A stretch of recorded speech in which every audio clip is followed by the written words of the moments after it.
ভ্রমণ মানে শুধু গন্তব্যে পৌঁছানো নয়, পথের প্রতিটা মুহূর্তকে উপভোগ করা। আমাদের যাত্রা শুরু হলো বলভদ্রদী থেকে, রিকশায় কালীবাড়ি, অটোয় গাউসিয়া, এরপর লেগুনায় যাত্রাবাড়ি হয়ে ঢাকার জ্যাম মেরিয়ে যখন কমলাপুর পৌঁছালাম, তখন ট্রেনের সময় রাত 11:30।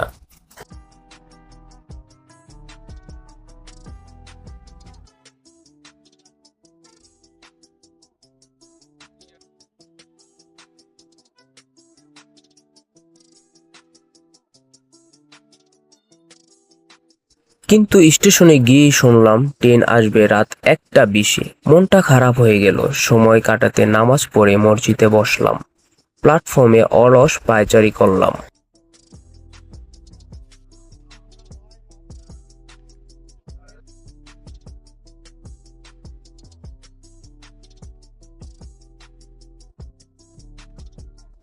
দেখতে দেখতে রাত 1টা 30 পার হলো, অথচ ট্রেনের দেখা নেই।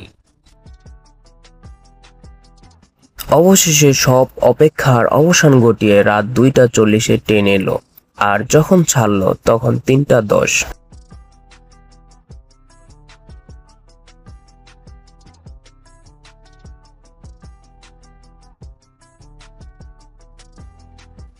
জানালার বাইরে তখন শুধু গুটগুটে অন্ধকার আর চাকার চেনা খটখট শব্দ।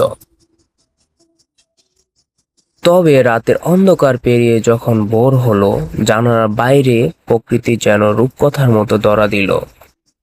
কুয়াশায় ঢাকা সবুজ প্রান্তর আর ছোট বড় সেতু পার হয়ে ট্রেন যখন যমুনা সেতুর উপর উঠল, মনে হলো আমরা মেঘের উপর দিয়ে ভাসছি।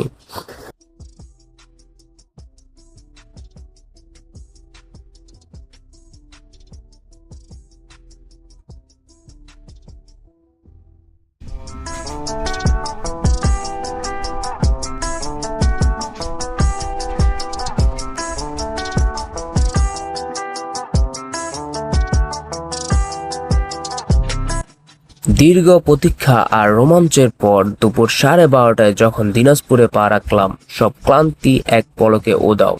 দিন শেষে সত্যি সুন্দর কিছুর জন্য একটু অপেক্ষা করতেই হয়।